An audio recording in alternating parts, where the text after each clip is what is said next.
This video is going to show you how to sketch a locus of points when the question presents to you a difference of two arguments to form an angle. But more importantly, we will be focusing on which side to draw the arc on. So this question that we're working with, arg z minus 4i over z minus 5, we're going to first have to separate it using the arg rule, which is similar to how logs work. So this would turn into arg z minus 4i, take away arg z minus 5 is equal to pi over 3, as stated in the question. But now, to use these coordinates, we're going to have to draw a graph. So take the imaginary and real axes, 4i, because z minus the coordinate would be positive 4i, that would be 4, and z minus the coordinate is 5. So here's a 5.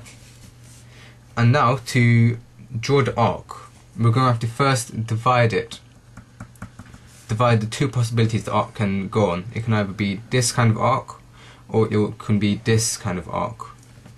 And the way to resolve this conflict would be to first to plot a point z, but as the point z which is very far away from the divider, so it's quite some distance.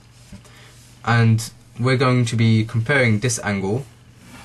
So the question asked for the angle of z of minus 4i, so it's going to be that angle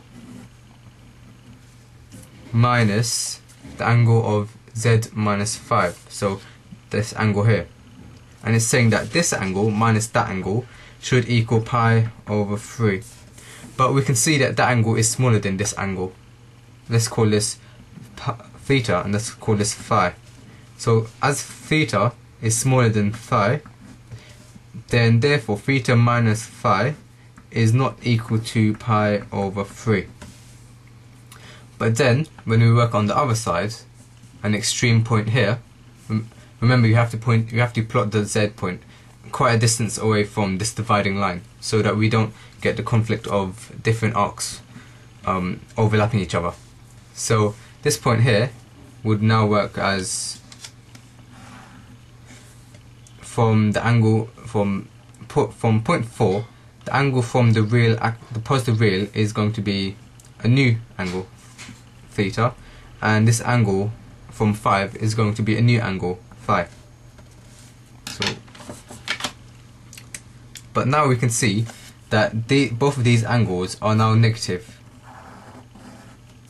But it works in favor for the question, as this theta is a smaller negative than this phi.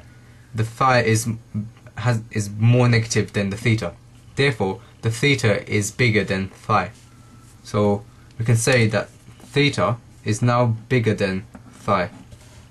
So therefore, this equation of theta minus phi, the equation arg z minus 4 minus arg z take away 5, that will equal pi over 3, because it will logically work as a bigger number, which is less negative, take away a smaller number, more negative, will give you a positive outcome, pi over 3, which is this angle here.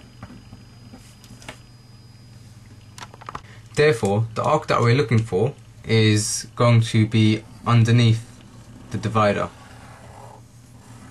from 5 to 4, which are points on the circumference. And remember, to get this correct all the time, the way to do it would be to plot the point z a far distance away from this divider. So at an extreme distance. So we have quite a lot of space here and a lot of space here. And that would be where you should plot the z's when you're trying to find out which side the arc would be on. So to summarize, if a question asks you the arc of z minus a coordinate over z minus another coordinate is equal to angle mu, then first you expand it out using a log, similar to log rule, which is the arg rule. into mu, and then you put the 2 points Z1 and Z2. These are just example points. And then you make a little dividing section for an angle, for an arc above the divider or below the divider. And then you plot a point Z at an extreme distance. Remember, extreme distance away from the divider. So somewhere here, not somewhere there. That would not work. It has to be quite far away. And then you can extend lines from it and compare this angle with this angle. And if the angle here is bigger or more positive than the angle subtended from the second coordinate, then this arc is correct. If it isn't, then that means you have to try and plot another Z down here in the opposite extreme, and then see what the angles look like if the angle from here is greater than the angle here.